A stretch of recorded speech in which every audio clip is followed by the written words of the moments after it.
Over Christmas, a lot of people were spending time with their families, roasting chestnuts over an open fire, etc.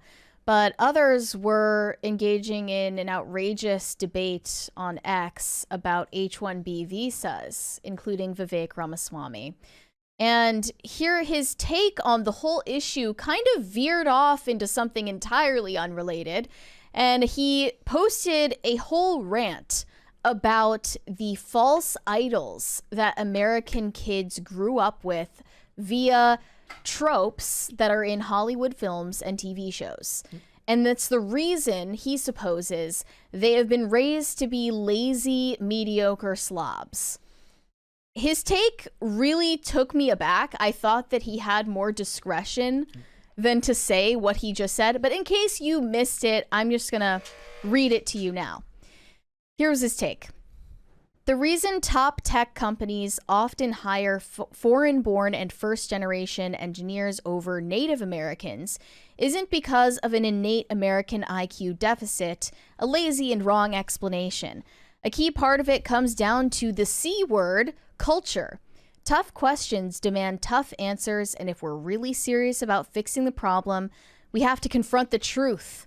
Our American culture has venerated mediocrity over excellence for way too long, at least since the 90s and likely longer. That doesn't start in college, it starts young. A culture that celebrates the prom queen over the math Olympiad champ or the jock over the valedictorian will not produce the best engineers. A culture that venerates Corey from Boy Meets World or Zach and Slater over Screech in Saved by the Bell or Stefan over Steve Urkel in Family Matters will not produce the best engineers. Fact. I know multiple sets of immigrant parents in the 90s who actively limited how much their kids could watch those TV shows precisely because they promoted mediocrity. And their kids went on to become wildly successful STEM graduates. Flag on the play. Even if it was showing you the most aspirational content known to man, limiting your kids' television and entertainment would have been a good idea anyways, no matter what they were watching. Right, and limiting their social life, as in not letting them go to sleepovers, that comes up next, is objectively bad for their development. We have a 20 from Mr. Moose Knuckle. Happy 2025 PCC. Hope y'all had an awesome holiday. Question for the panel. What's your guys' general consensus on adult Lego builders / collectors? Wholesome hobby or childish hobby? Wishing you guys a prosperous 2025. Mary? Personally, I think that it's a childish hobby, but you have to be okay with that. It takes it's kind of like puzzles, right? It takes a lot of work to actually go through it and you have to stick with it. No, I think perfectly reasonable hobby for an adult to have. What I find funny about it is they're expensive as hell. So you're actually pricing out the middle class with most of the Lego stuff these days anyways. If there's any critique of it, it's that it's a bourgeoisie rich person hobby and not a proletariat hobby. But it also depends on what it is, right? Like, they have adult Lego sets, but they also have ones that are for the children. Yeah. And I do think it's childish, but you have to own it and not be ashamed of it for it to not make you childish. You know what I mean? We have a 20 from the Manic Mustache. Happy New Year, Crisis Actors. Congratulations, Mr. Dasvik, on the acquisition of the new fiancé. I hope both of you find continued success in all that lay before y'all. And remember, a small change can lead to big opportunities. Thank you so much. Thank you so much. Okay, continuing. Okay. Here he calls for more movies like Whiplash, fewer reruns of Friends, more math tutoring, fewer sleepovers, more weekend science competitions, fewer Saturday morning cartoons, more books, less TV. Well, then his complaint seems to be about the mediocrity in general of entertainment as an actual entity, not just the type of entertainment you're getting, but what you're actually watching doesn't sound like it matters to him. He just thinks you should be doing something else. It doesn't matter whether you venerate the prom queen. It matters that you're watching anything at all, which is stupid because moderation is important, of course. but it's got nothing to do with the type of stuff you're watching. I would draw your argument back to the thing that people have been saying for 20 years if you're part of shill media, which is like video games cause people to be violent. Well, that has been repeatedly proven to be untrue. So if playing video games that are violent doesn't make you violent, does watching TV full of mediocre people just turn you into a mediocre person? No, I think that's an unbelievably simplistic way to look at the human condition here in America. Yeah. And I think how you're raised plays way more of a role than whether you watch Saved by the Bell or not. Okay? Yeah, it's weird how he did that subtle switch in his language. He just doesn't like that anyone watches TV ever.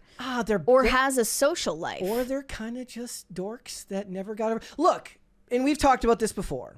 It is largely a misconception that everybody gets a happy ending and the dork who was a dork in high school goes on to be wildly successful and the jock ends up being a burnout drunk at the local bar. And that's not just in movies and television. Like, there's like, what is the Taylor Swift song? Mean? Like, basically about that. Yeah. Right? Not really how it works. They'll marry an 8. They'll own a car dealership. They'll be successful. They'll have kids and they'll live in the suburbs. Sucks to suck. That's life. The attractive, popular guy. They have social skills that actually benefit them in the future. Right. The attractive, popular guy in high school who had a lively social life and did sports and got along with people and his teachers. He's more likely to be a successful adult. If anything, true. What it shows is that he kind of fell victim to the actual narrative of the movies that he's critiquing, which is like, so for movies and television for years, have you ever seen the trope? It's like, what I've learned is that any guy who ties a sweater around his shoulders is automatically an asshole. It's a trope of the 80s. Right? So they believe that, if you were a jock in high school, that you automatically pushed kids in lockers and that you were a jerk. And in the narrative world of entertainment, the jerk gets his comeuppance because otherwise, why would you make a movie unless there's a happy ending, right? Mm-hmm. The problem is everybody in a movie is into a movie unto themselves, so they are the lead character in their film. And life is far more complicated than that. And he's kind of boiling it down to a weird type of derivative outcome that's not actually real. The whole thing is a massive cope, in my opinion. We have another 20 from D-Man. IKEA is adult Legos. Same wordless instructions. Olivia loves putting IKEA furniture together. She loves putting furniture together. That's kind of insane. Yeah. But more power to her. I'll make sure to call her if I ever have a piece of IKEA furniture that I don't want to make. I'm going to continue where he left off. So he said, more books, less TV, more creating, less chillin', more extracurriculars, less hanging out at the mall. Look, all of that is fairly good advice, I guess. I don't know what that has to do with Corey in Boy Meets World. It doesn't. He's cheating on Topanga spewing. is the real problem. But I don't think there's anything wrong with kids watching cartoons or hanging out at the mall.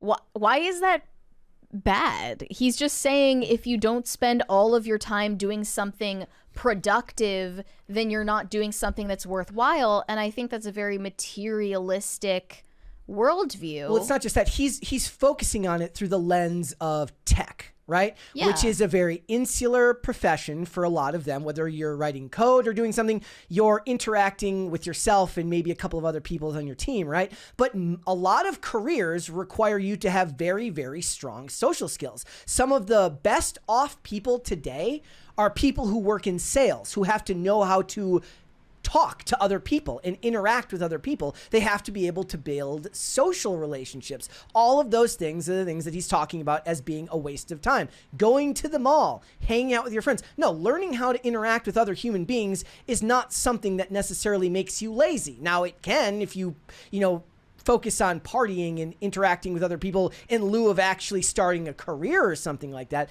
But it's kind of like he's taking a very, very complex issue and he's boiling it down to what his viewpoint can sort of dissect. But that's not everybody's lived experience. I think that he is mad, like any Screech would be, that in real life Zach Morris gets the girl and the job.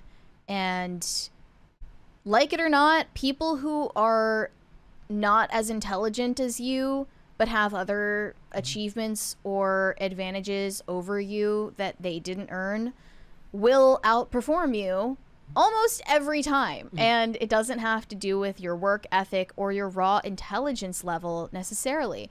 People need to learn to be in the world. It's kind of why I am more pro like teenagers having dating experiences, you know, like in a controlled environment at least.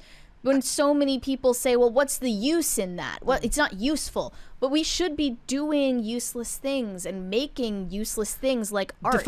Define useful, right? Like, yeah, like, what do you mean? Like, how but the is point of it is that it's useless to hang out at the mall, and it's useless to watch or even to make a TV show. That's the point, is that it's edifying in some other less tangible way that doesn't make money. And he seems to only interpret value in the world in what you call tech mindset. And he's a striver, and he's resentful against people who didn't have to strive.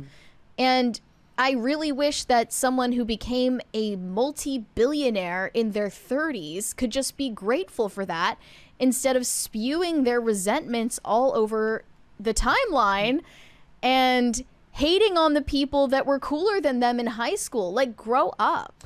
I'll actually give you, like, if I was to critique myself at work, on top of, like, critiquing this show or how I do on this show, which I am very, very harsh on myself with how like, every time this show's like, oh, that went awful for me. Point being, like, if I had to judge myself harshly, I would say that I don't do enough in actually, like, networking. Like, you come across a lot of people in this job where you meet, you know, whether it's guests who are on Timcast or other shows, and you have the potential to meet and network with a lot of people. But since I am more inherently introverted, I tend to do my work and go home. Now, a striver might do well in that in tech, but in this profession, it's good to meet people and know people. That's important, which is the opposite of what he's saying here. He's pretending like that doesn't matter. It matters. Yeah, Vivek is one of those people who hates on post-work drinks. We just talked about that. Funny how that comes up once again. He's with the Gen Zers on that one.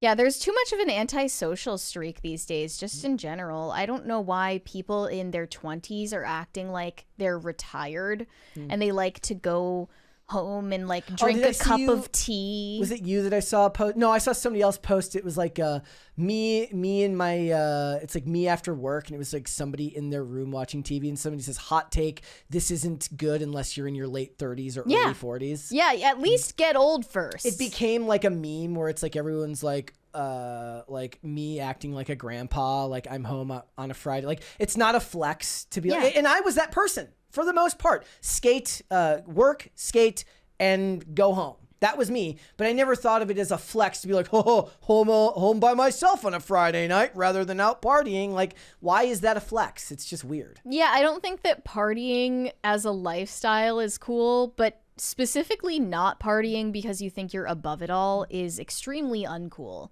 And I don't like that that's an increasingly popular sentiment. Like, it became a meme, like, oh, that, like, when you cancel on your friends. Yes. Like, that's not cool. Like, just, in fact, if you don't want to hang out with people, just say that. You know, just own that.